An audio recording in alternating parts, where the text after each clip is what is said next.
Ayan na mga kababayan. Oh, umulit na naman ang kasaysayan. Di ba dati-rati? Eto si Mike Abe mga kababayan. Nag-iskandalo din doon sa SMNI at inaway niya si Kibuloy.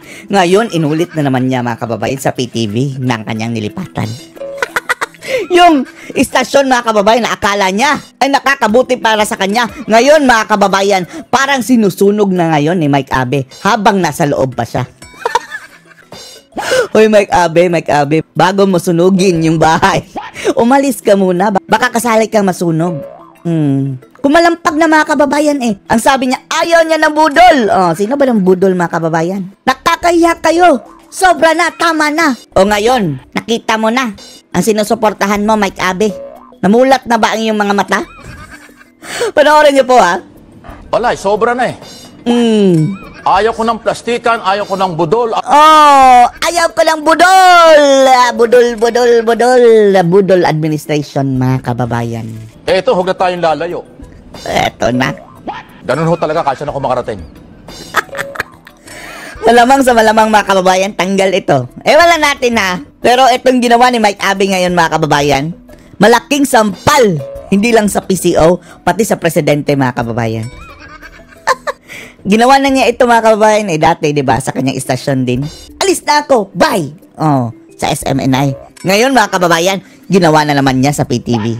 At, mga kababayan, ang video pong ito, binura na! Burado na mga kababayan sa mga Facebook pages, YouTube channel ng PTV. Bakit kaya? Eto buti na lang mga kababayan, mayroong nakapag-record ng dito, screenshot or naka-screen grab mga kababayan bago mabura. Hindi na yan mahanap mga kababayan doon sa official website na etong si Mike Abe kumalampag na dito mga kababayan sa kanyang nilipatang bakod, nilipatang parlor. Oh. Yan ang napala mo, Mike Abe. Hindi yan maka-Duterte mga kababayan eh. Noon pa lang napapansin natin yan. Pero nung andun yan sa SMNI, parang napilitan mga kababayan. And then, nung bumaba na si Tatay Digong, lumabas ang totoong kulay. Araw-araw niya binabanatan si Sara Duterte. O basta kabilang sa mga Duterte mga kababayan, naging attack dog din ito. At ngayon mga kababayan, nung lumago na ang kanyang YouTube channel, pwede na ito magretiro eh. Kano lang sweldo dyan sa PTV mga kababayan.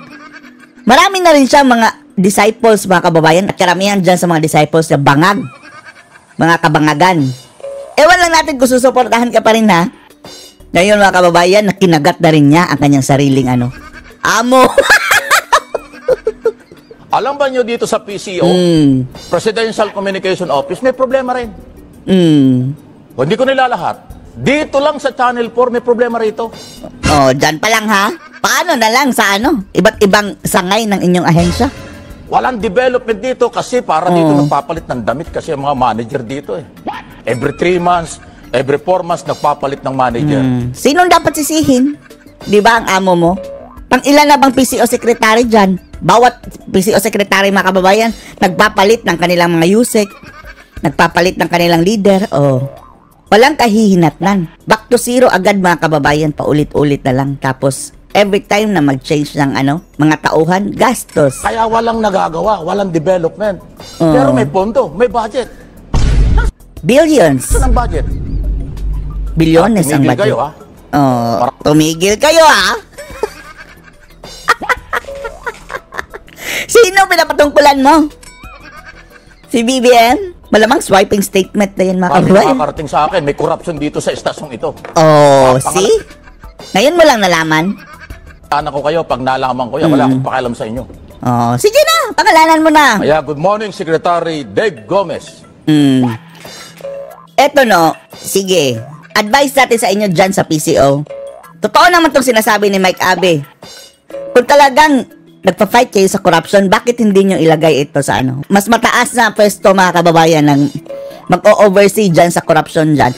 Kung andyan pa rin ang corruption, bunganga lang mga kababayan ang malakas itong si Mike Abe. Gaya ng ginagawa nito dati. Tagapatak ng ito mga kababayan Sir, gumalaw-galaw ka naman. Puntahan mo ang mga opisinang nasa ilalim ng PCO. meron din corruption yan. Ito mga kababayan, ginawa nito si Mike Abe. Although, somehow mga kababayan, humanga tayo, pero ang ating paghanga dito mga kababayan, may dalang pangungutya. Kulang na lang sabihin natin, buti nga. Oh, dyan ka sumama babangag muli mga kababayan, sama-samang babangag muli. Although humanga tayo na nag-speak up siya. Pero, unprofessional ang ginagawa nito mga kababayan. Ginawa na yan sa SMNI. Pwede naman niyang ipaalam niya muna yan mga kababayan sa Pag-usapan niya lang muna bago siya gamitin ang show mismo mga kababayan para mag-grant sa sariling ahensya. Kinakagat niya mga kababayan ang ahensyang nagpapasahod sa kanya. Although wala na yan pakialam dahil mayroon na yung sahod sa YouTube. Pero sana ginawa mo na lang yan doon sa vlog mo, Mike Abe. O di ba kaya ginawa mo na lang yan sa kinausap mo muna. Either way mga kababayan, wala tayong pakialam. Amusing pa rin sa ating mga mata na, etong mga kakampi na nangagba mga kababayan, tila nakagat na ang kanilang mga sariling dila. Ang magagalit, guilty. At magalit kayo, mag-guilty kayo, wala akong pakialam sa inyo. Mag-vlog na lang siya mga kababayan. Marami na yung views. Pero ewan na natin kung susuportahan pa rin siya mga kababayan ng kanyang mga viewers kung inaatake na niya mga kababayan ang kanyang sariling amo. Sobra na Mahirap na, sobra na. Ang hirap na ipagtanggol, no? Yan nga ang sabi namin sa iyo, Mike Abe, bakit ka lumipat ng parlor? Aklat-aklat mga kababayan. Lumipat ng bakod. Isa yan sa nakasira kay Mike Abe mga kababayan Okay na sana yan Kaso lang nag-ambisyon mga kababayan. Saka naman nakakita ng, naku, sandali. Gusto niyo bukuhin ko na? Sige! Bukuhin mo na. Isa-isahin ko ng problema rito? Lahat na. Easy. Ay, nako. Saka nakakita ng building mura sa pinakamataas hanggang sa ground floor may tulo. Kurakot. May tulo. Bakit natulo? Di may palpak. Maintenance. Kinurakot. Dito, ang mga kwarto, walang aircon. Ano yun?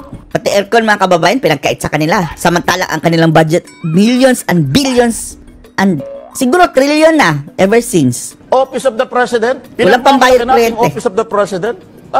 May budget po yan. Taon-taon may budget. Kaya ngayon, may budget po Secretary Gomez. Sir! Sige, manawagan ka na. Baka last mo na ngayon, Mike Abe. Ewan lang natin mga kababayan kung kahapon ito kung nakabalik ba si Mike Abe sa kanya programa o suspendido na. Ang kanyang ang kanyang video mga kababayan eto mismong video not available na. Tumaharap ka sa pagdinig ng Senado at Kongreso tungkol sa ating budget. Ilaban mo naman ito. Linisin mo ito. Mike Abe, may tanong kami. Totoo ba na nakikialam si Admiral dyan sa PCO? Dyan sa PTV? Papalit-palit tayo rito ng manager. Hindi ko alam kung anong ginagawa nila. Maraming alam ito mga kababayan. Hindi ito mapipigilang bungangan nito. Subukan nyong, siguro kung hindi nila aaregluhin mga kababayan, babastusin nila ito na pagkatanggal, talagang hindi nila sungal-ngalan. Marami itong ikakanta mga kababayan. Diba? Sa totoo lang every 3 months nagpapalit ng manager dito. Magagaling yung mga napili pero nagsisimula pa lang silibak na. Sibak agad. Ano magagawa? Mukhang masasama ka. Maglagay ka rito ng manager na pangmatagalan, na re-reforma ng problema sa PCO at Office of the President, lalo na sa PTV. Eto mga kababayan, kung talagang seryoso itong administrasyon, sa paglaban sa kurakutan, ilagay nyo lang sa Mike Abe, alam niyang problema Tingnan natin din mga kababayan kung hanggang saan itong mga buladas niya. Kung kaya ba niya, ilagay na, recommended, ilagay nyo ito. Mag-manager dyan. Kung mapaganda niya mga kababayan, di okay. Win-win situation. Radyo Pilipinas, akala nyo, marami rin problema dyan. Sa PIA, Philippine News Agency, lahat ng communication ng PCO. May problema, sir. Bakit kamo? Iyang presidente nyo. Ayusin nyo. BBM. Hindi lang ang pagpapatunay lang po ito. Beyond repair na. Kaibigan, na hindi lang ang DPWS ang may problema sa paggamit ng pera, paghawak ng pera, proposed project at budget every year. Maraming ahensya ng gobyerno ang may... So ngayon, namulat ka na sa grupong sinalihan mo. Left and right na ang kalaban nito mga kababayan, mga pro Duterte at ngayon mga pro Marcos. Ganyang problema. Isa-isahin ko yan pag dumating ang araw. Inuna ko lang, baka sabihin niya naman nakikinig, Mike, binabanatan mo kami, pero yung opisina mo, hindi mo nasisilip. Ayan, inuna ko. May problema kami rito. Kunwari ka pa, matagal mo nang gustong i-voice out yan. Diyan sa problema mo sa sa iyong Ginamit lang niya mga kababayan ang issue ngayon ng karagatan, pero sa tingin natin matagal na niyang nakikita itong mga problema sa kanilang hanay. Sige Mike Abe, hindi namin inaasahang babalik ka sa mga Duterte ha, pero mayroon ka palang silbi kapag magsasalita ka tungkol dyan sa kurakutan ng Marcos administration ngayon. Here you go. Sasabihin nyo, Mike, manalaming ka. Yan ang ginagawa ko. Sasabihin ko kung saan ako nandoon. Anong nakita mo sa lamin? Sasabihin ko kung ano nangyayari bago ko sabihin ng iba. Para hindi nyo masilip na may pinagtatakpan tayo. Office of the President ito pero hindi alam ng Pangulo. Hindi alam ng Pangulo. Sa tingin mo, hindi talaga alam ng Pangulo? Maraming problema, sir. O talagang walang alam or walang pakialam. Hindi sa walang alam, walang pakialam ang Pangulo. Alam niya yung mga problema dyan. Paano hindi niya malalaman mga kababayan? Ilang ulit na siyang nagpalit ng PCO secretary. Walang pakialam. Kayo dyan, para sa kanila, disposable lang kayo. Pati ikaw, Mike Abe. Swerte mo na nga kung sigurong mariretain ka dyan. Ewan na natin kung may kontrata ito mga kababayan. Pero itong ginawa niya, although maraming napahanga mga kababayan dahil nag-speak up siya.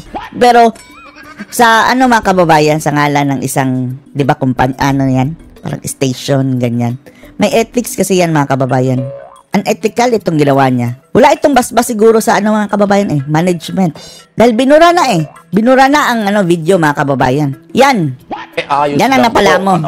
Dahil kaya tuloy-tuloy tayong pagbabayad ng buwis, bilyon-bilyon, trilyon ng budget natin taon-taon, alang-ulang nangyayari.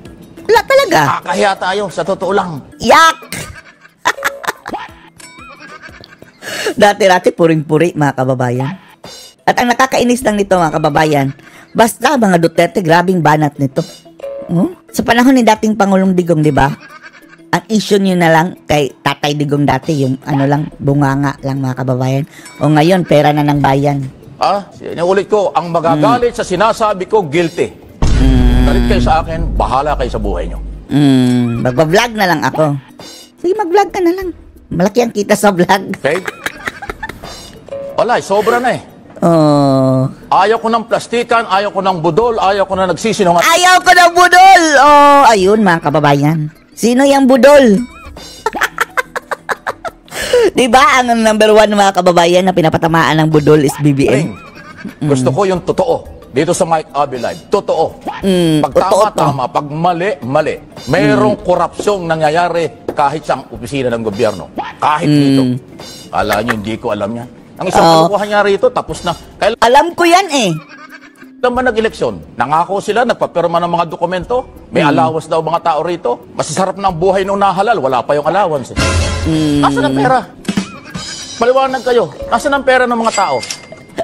Binudol na kayo Pirma nyo ng dokumento, may allowance yung mga news anchor dito. Wala na. Sa halip na ibigay sa inyo, kinurakot. What do you expect, Marcos administration? Yan ang sinalihan mo. Imposible, Mike Abe, na hindi mo alam na yan ang talagang issue ng mga Marcos kurakot. Taste of your own medicine. Ngayon natikman mo na ang mapait na katotohanan sa iyong grupong sinuportahan. Nung last election, ano nangyari? Kailan ba nag-election? Mayo. Di ba? June, July, August, September, 4 na buwan. Wala na yun. Bariyang pera, hindi pa nyo mailabas. Kinain na yun ng mga pa kayo kung hindi nyo kayang ibigay? Niloko kayo binudol. Yan, habang nadidelay. Ang korupsyon, i-delay mo ang proyekto, i-delay mo ang pag-release ng budget, korupsyon yan. Kahit hindi mo nakawin, part yan ng korupsyon. Tingnan nyo, di ba, release na yan. Umiyak mga kababayan, hindi nabigyan. Kasi dinidelay nyo. Bakit? Nasaan ang pera? Wala na, nasa hangin. Sayang mga kababayan dahil naputol yan Biglang kinat mga kababayan. Basta nawalang bigla. Pero prior nito mga kababayan, ito na may pitik na siyang kaunti mga kababayan. Pero hindi pa talagang outburst. September 4 yun mga kababayan September 3, ito na Congressman Toby Chanco, independent. Meron na siya mga pitik-pitik dito, pitik doon. Sa pagdinig ng House Infrastructure Committee na Ito mga kababayan, nakakaasar ito si Gagarin mga kababayan. No? Dapat kulong ito, no? Nangyari sa Dengvaksha mga kababayan na parang ginawa na lang mga basta, kawawa yung mga bata mga kababayan na Simula po ito sa motion daw po ni Caloocan Congressman Edgar Erese na nais paibintahan si dating Senate Committee on Finance na si Grace po. Kunwari pa ito mga kababayan, hindi naman namin dinipinsahan pero dinidelay lang. Ay, Diyos ko, mga animal. Itong mga buwisit na ito mga kababayan, no? Grabing bida-bida. Senador po at saka dating House. Akala mo kung sinong dapat sana manghimas rehas na itong mga animal na ito mga Operation kababayan. Committee Chairman siya Saldico. Aba, yan nandiyan lang sa tabi-tabi yan eh. Ito. Wala, ando na sa Amerika. Para niya mabigyan ng linaw ang sinasabing paglobo ng pondo ng 2025 budget ng DPWS. Ayon kay dating DPWH Secretary Manny Bonoan, ay nabago anya ito Hindi H. sa BICAM. Hindi ito anya sinang-ayunan ng Nigarin at sinabing unahin muna, ang natalakayin ang mga proyekto. Sacred cow. Grabing protection nila kay mga kababayan Zaldico. Ang sabi nila, sana gumaling na daw mga kababayan para na bago imbitahan dyan. Unahin muna ang health. Anong sakit ni mga kababayan Zaldico? Mayroon pa bang lunas yan? Talo at present daw naman po ang mga opisalis ng DPWS. Kaya lang, DPWS! Anya, paharapin si Ko para ipaliwanag ang pagbabago ng pondo.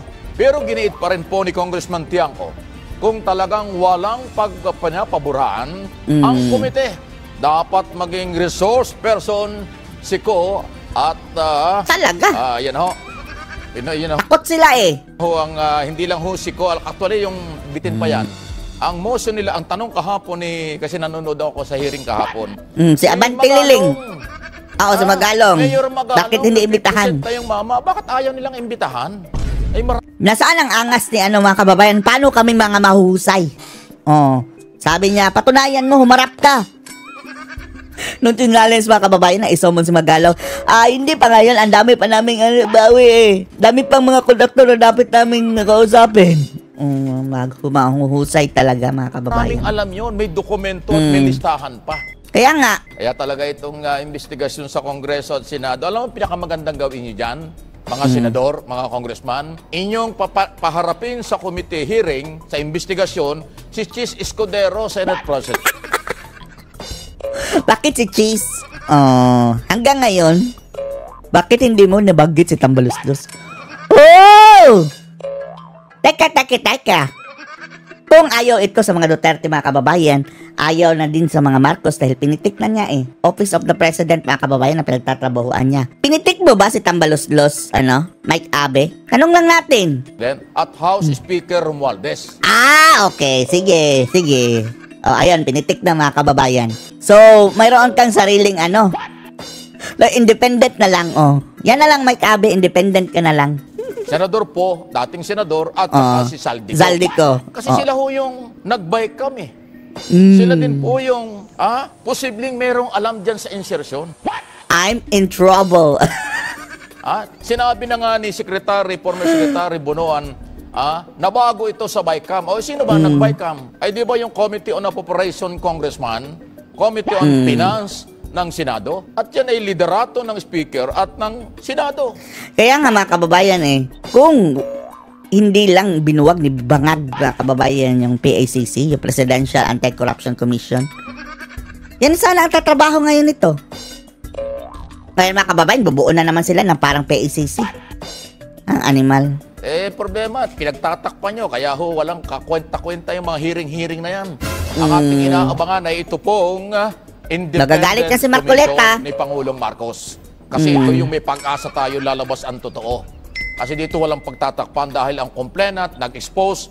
Ilagay nyo na lang sa Magalong dyan bilang head na yan. Wag yung sila Conchita Morales mga kababayan na kanilang plano. Marcos mismo. At ang kanyang testigo at complainant din ay ang mamamayang Pilipino. Yung sumbong sa Pangulo. Sumbong kay bongbong.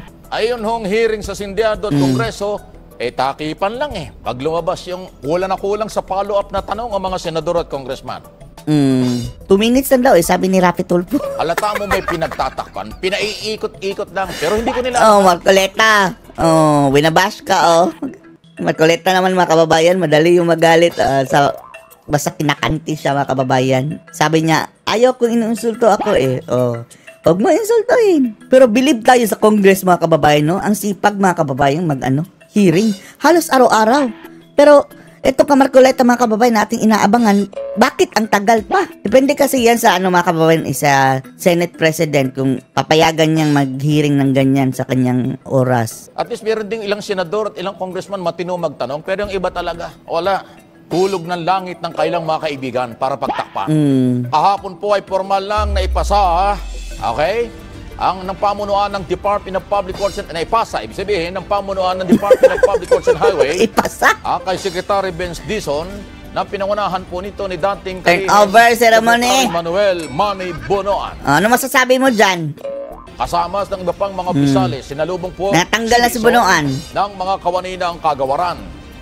Okay? Nagpasalamat naman si Bonoan sa lahat ng mga empleyado ng DPWS sa kanilang suporta sa kanyang termino. At ito si Bonoan, parang success na success mga kababayan, Parang walang nangyari.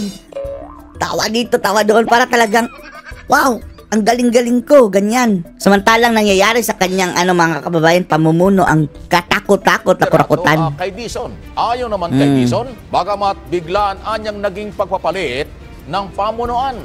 Kinakailangan anyang sundin ito at harapin ang ng ahensya ang bagong hamon. Samantala, binigyan din po ng bagong kalihim DPWS na si Dizon na magiging crucial antayin natin ang anong masasabi nito ni Mike Abe para sa departamento. Dahil dito, makikita kung paano mapapabuti ang operasyon ng kagawaran matapos ang kinaharap nitong controversial. Dalawa na po.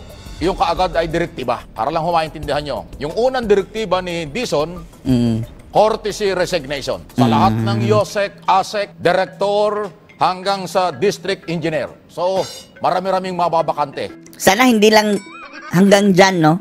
Dahil ang dami ng perang nawala mawawalan ng trabaho, pero mayaman naman yan, baliwala. Pangalawa, na direktiba at ginawa kaagad ni Dizon, hindi naman magre-resign yun. Yung mga permanent dyan, mga kababayan, lang yan, didemote. Inabolis. Hindi na itinuloy ang DPWS Task Force. Sarili nila nag-iimbestiga. Binuo ng dating Secretary Bonoan. Dahil ang paniniwala ni Dizon, paano tayo mag-iimbestiga? Kaya nga, ang mag-iimbestiga mga kababayan, yun ding siguro may alam doon sa kurakutan. Walang mangyayari. Kayo yung under investigation. Kayo yung dapat imbestigahan. Tapos kayo mag-iimbestiga. Ayan, Naku, yari si Bonoan to. Simple lang. Yari si Bonoan, Paubaya natin sa Independent Commission. Huwag na tayong mag-imbestiga rito sa loob dahil kayo-kayo ang sasabit. Kayo-kayo ang dapat managot, tapos kayo rin ang mag-iimbestiga. Abay, lutong Macau yan. Lutong! Ayan, di ba? Dalawang bangag pa lang. May paglalagyan na mga korap. Hindi ko nila lahat. Nalahat mo na kanina Sabi mo kahit sang ahensya mayroong krokotan. Pero sabi ko na kanya kahapon. Inuna mo na ang sarili mong ahensya. Hindi ko sinabi ko kahapon, pati po sekretary, yung mga sekretary at ibang staff. Stop! Hindi pala ito marunong ma-pronounce ang F, no? At saka P. Nako-confuse niya ang F, mga kababayan, sa P. Mga DPWH official ay inyong palitan din. Pati yung mga V, mga kababayan. Kasi yung mga sekretary ng direktor, sekretary ng district engineer, yan ang contact ng mga sekretary din, chief of staff, ng mga contractor. Baka ma-stop ka din ni Kibuloy. Ito na ba ang karma mo kay Kibuloy? At politician. Akala siguro niya mga kababayan, tuloy-tuloy na ang pag-angat natin dito sa ating bagong istasyon mga kababayan. Ito, chopping board na ito mga kababayan. Chopping board. Kaya yung mga yan kasamang nauulanan, kasamang nakikinabang, kasamang sa racket ng kontraktor, politiko at ng kanilang mga opisyal. Dahil hindi magagawa sama-samang babangag, no? Nang wala silang utusang staff at saka chief of staff o kaya executive assistant. Ayun yun So maraming bakanting posisyon sa DP. Ngayon nakita mo na, Mike Abe. ang matinding kerkotan dyan sa kampong sinalihan mo. Mag-apply na kayo. Yung mga engineer, abogado, certified public accountant na mga walang ginagawa, pwede kayo mag-apply dyan. Mahalay nyo. At mga bangag na mga newscaster dahil papalitan na si Mike Abe. Yung ipapalit. Malamang, ha? At gaganda ang buhay at gaganda ang takbo ng ating departamento. Atin yan, hindi naman kanila yan.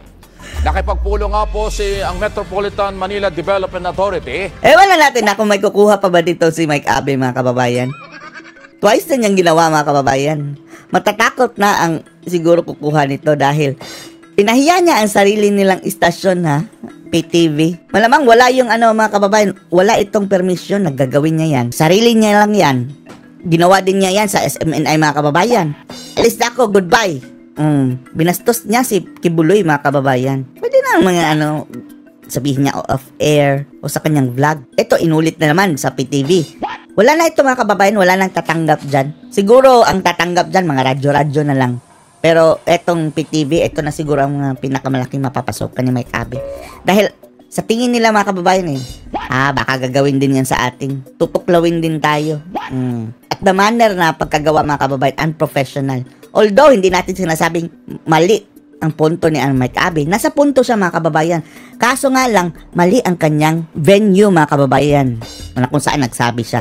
Bago mo sunugin ang iyong bahay, Mike Abe, lumabas ka muna. Nagkasama kang masusunog! Lumabas ka muna. Chairman Attorney Don Artes, kay Quezon City Mayor Joy ng Bayan, Joy Belmonte, para talakayin daw ang panukalang pagpapagawa ng rainwater catchment. Ano ha? Parang luluagan. Rainwater! Ang ilang mga lugar dito sa Quezon City. Layunin daw ho ng panukalang. Gabi yung Quezon City, mga kababayan, no? Ang ragasan ng baha, mga kababayan, para na talagang ilog na galit na ilog. Paano kasi, ang wawaw daw, mga kababayan, may project din daw yan dyan sa sa Quezon City. Rainwater catchment na ito ay makatulong daw ho sa pagbawas at panganib sa komunidad, lalo na ho sa urban area. Sobrang naapektuhan ng rainwater catchment system na ito. Tinatawag ko na ito raw may ito daw yung magiging solusyon. Sige nga, tingnan natin. Dami yung panukala, hindi nyo ginagawa. Alam nyo, lagi ito pasintabi na, ha? Yung mga opisyalis ng gobyerno, lagi na lang after. Daming pangako, no? Tapos ng kagaya ng allowance nung hindi nabigay. Pinapirma pa kayo. Saka lang kayo gumagalaw. Alam naman ninyong maraming baha, maraming ulan. Ba't hindi nyo pinaghandaan ito? Nung Sabado, kung hindi pa lumubog ang Quezon City, 36 na barangay. Hindi nakaisip ng rainwater catchment. Hindi pa kayo mag-uusap, Mayor? At saka MMDA? Dapat prevention. Action Prevention before cure. Hindi yung nandyan na ang kalamidad. Lumulubog na tayo. Saka lang sarap man si Mike Abe, no? Magkukumahog na gumalaw. Tama na nga yung mga press release nyo. Mga kalokohan lang yan. Hindi ako naniniwala sa inyong mga balita. Pero nagbabalita ka rin. Oy, sige panindigan mo yung tinawid mo lang ang tulay Sinunog mo na. Sinunog mo na nga ang tulay. Habang andun ka pa sa gitna. Sana nakatalon ka doon sa ilog. Tapos may bangka nakaabang sa'yo. Balita. Pero trabaho ko magbalita kahit hindi ako naniniwala. Binabalita ko sa inyo. Ayan na. Reasons na, mga kababayan. Kahit hindi daw siya naniniwala sa balita. Nako. Taong bayan kung maniniwala kayo. Pero umalis ka na lang dyan. Alam mo palang liars Lies pala, mga kababayan. Alam mo palang kasinungalingan. Bakit na lulunok mo parang ibalita? Puring-puri, mga kababayan. Halos araw-araw pinupuri ang gobyerno. Tapos ngayon, mga kababayan, na dumating na sa breaking point. Hindi na niya kaya. Ko, press release lang yan. Press release. Kulang ko sa kayo. Di ba lagi yung sinasabi? Parang pako kayo. Maraming opisyalis ng gobyerno parang pako. Pag hindi pinukpok ng Pangulo, hindi gagalaw. Pag hindi nasirnunan. Bakit hindi ang Pangulong pukpukin mo? Sabihin mo, pukpukin mo naman sila. Kailangan din na pukpok, mga kababayan. Hindi gagalaw. Pag gumalaw naman, hanap buhay muna bago ang bayan. Ito naman ang buhay nito, no? Kaya tayo welcome to Marcos administration. Windang-windang Kaya lagi kong sinasabi, malawakang pagbabago, Mr. President, ang kailangan natin. Sa tingin mo, kaya? Be realistic, Abe. Sa tingin mo, kaya? Yan ang napala mo. Hindi tayo naniniwala mga kababayan, hindi niya nakikita ang abilidad ni Marcos mga kababayan. Tayo, nung first pa lang mga kababayan na first year, kitang-kita na mga kababayan ang kabangagan. Withdraw of support na tayo. Pero ito, anong ginawa? Lipat ako dyan, awayin ko muna si Kibuloy. Oo. Ayan, yan na pala mo. Tama na, sobra na ang 1987 Constitution. Tama na, sobra na ang presidential system of government. Baguhin natin at huwag na tayong gumaya pa. Pero hindi ko iniinggan. Anong gusto mo? Prime Minister, tambalos-los. Yung nangyayari po sa Indonesia, hindi biro yun. Mas garapal ang korupsyon sa Pilipinas, pero wala ho ditong pag-aksyon ang ating taong bayan. Unahan mo na. Para magbalsyalo yung sa bangag. Matindi ang riot doon dahil lang sa pagdududang korap ang kailang opisyal. Pero bago yan, ito, makakabulahan na naman. Nandito po yung Liga ng mga Governors. Ayan mga kababayan, si Bangag pa naman ang nasa litrato. Kabulahan na. Patuloy ating pakinggan. Ayan tayo magsasalita. Tingnan natin. Ay, nako, nambobola na naman. Wala ba nang umisyon sa project dito? Panoodin natin ang ating Pangulo. Meron! Ito na. Yan ang number 1 budol, Kakabulahan na naman. Wala, lagot na to. Wala na to si Mike Abe mga kababayan. Ang pwede na lang gawin nito mga kababayan is kung ma-challenge ang yung pamunuan dyan sa PTV at sige, kung gusto mo talaga Mike Abe na tulungan kami kung seryoso talaga sila mga kababayan na i-fight ang corruption. Ilalagay ito sa managerial. Siya naman overlook dyan, tagabantay, manager.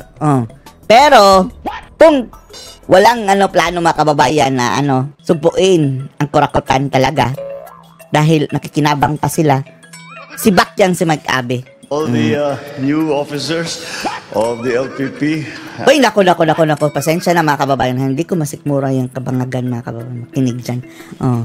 Basta yun na ang nangyari kay Mike Abe. Anong masasabi nyo dito? Post your comments below.